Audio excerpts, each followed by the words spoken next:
people laugh, do so, especially when they have food and drink in their mouth. Most important, enjoy a laugh at your own expense, because if you can do that, you'll never run out of things to laugh about. Between Thoreau and this gentleman, my two favorite teachers, other than my dad, George Carlin. George Carlin's speech for the Mark Twain Prize was found by his daughter, because unfortunately George passed shortly after the prize was announced. First three words of his speech: Henry David Thoreau once wrote, "Beware of all enterprises that require new clothing. I must admit, I've been saving this suit for any future court appearances." Just one more thing that they have in common. Now, this is the only evidence that I've got. I would expect that Carlin was a fan of Thoreau's, right? He's arguably the best educated high school dropout from the 20th century, right? The man was brilliant. The parallels between the two, wordplay, and again, for those of you, if you're not already a George Carlin fan, at least pick up his books at this point. If you don't like the vulgarity, right?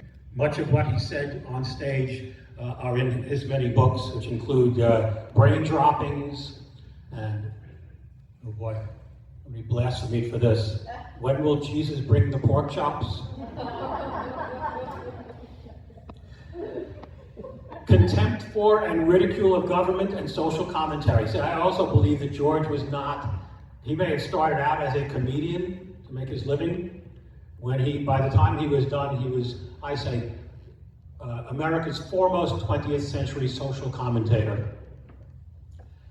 And for me, the first three words in that speech, that's enough to keep me smiling for the rest of my life. All right, so phase one, and that's the big one, humor.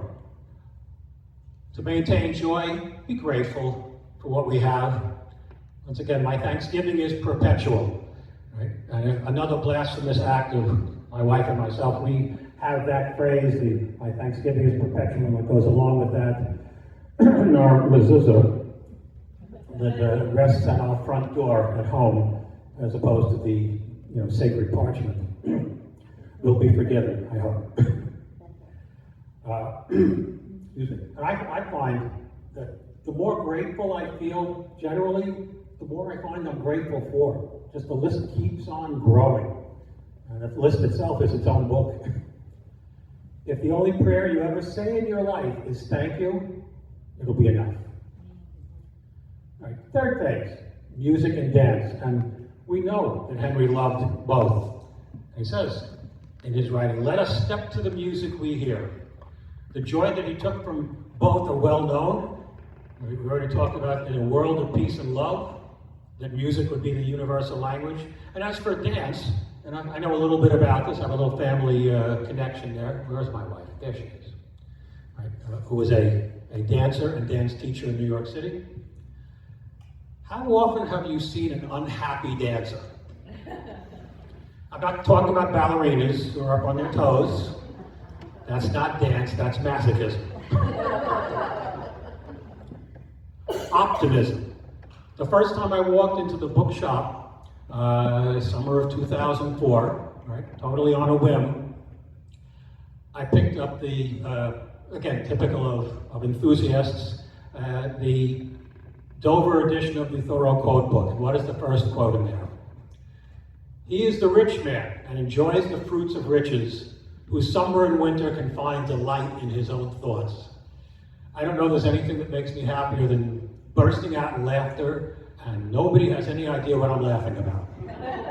It generally happens in Scrabble games, when I have an awful hand, cannot come up with a word, and just make up words in my head with, no vowels, and it can't possibly be real words. And it usually takes about 15 minutes for the game to get started again. I cannot imagine a pessimist experiencing joy. And I take this quote from Richard Dawkins. When he was asked if he was an optimist or a pessimist, he said, realistically, you have to be pessimistic, but that's no way to live a life.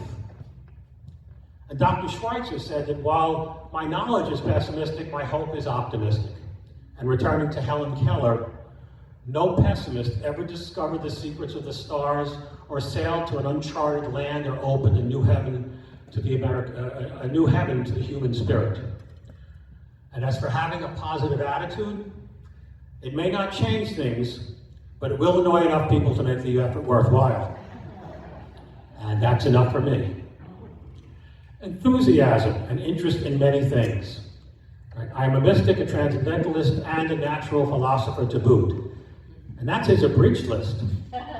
His interest evolved during his relatively short life, and I know people were talking earlier about, oh, he lived such a short life. It's relatively because, you know what, he lived to average life expectancy in his lifetime, not in ours. The greatest gift I got from my own father was to witness his enthusiasm for many things. Having many varied interests allows us to shift easily from one to another. The ball game was rained out. I have a dozen other options to occupy my time. Sleep is becoming the favorite of those. So does JOMO. Are you all familiar with FOMO? What is JOMO? The joy of missing out. Thank goodness that was canceled. During tax season, I live for cancellations from clients. The great way is easy for those who have no preferences. So that's a good start. Humor, gratitude, music and dance, optimism, and enthusiasm.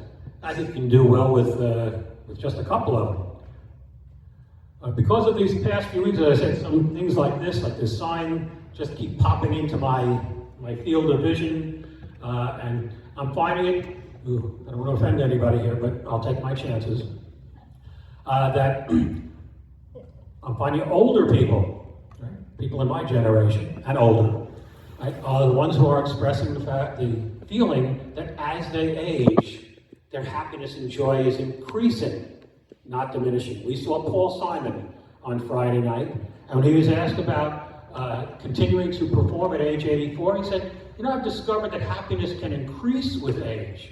Despite physical hardships and limitations, I've decided to just take joy in just living. Simple. And the following night, we saw Santana, and he said, the longer I live, the more joy and happiness I experience. But it takes courage to be happy and joyful. Be courageous. We're almost done. Simplify. Simplify. I think there's no more apt to understanding Thoreau than in that context.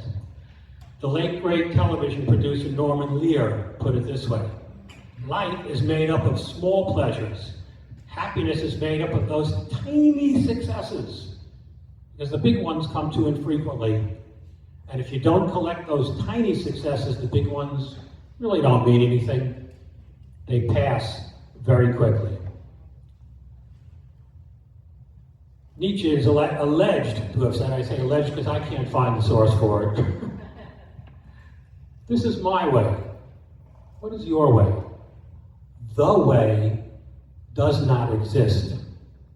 So as with Thoreau's desire to have as many different people in the world as possible, I would reach out to each of you and say, find your own way to lasting joy. Listen to Fleetwood Mac. No more singing. In sum, Thoreau's recurring reminder is to make good thoughts habitual. No one can do this for you. So if you take away one idea from today, let it be this admonition to go your own way. On the road of life, you have only one constant companion. Learn to be good company for yourself. Thank you.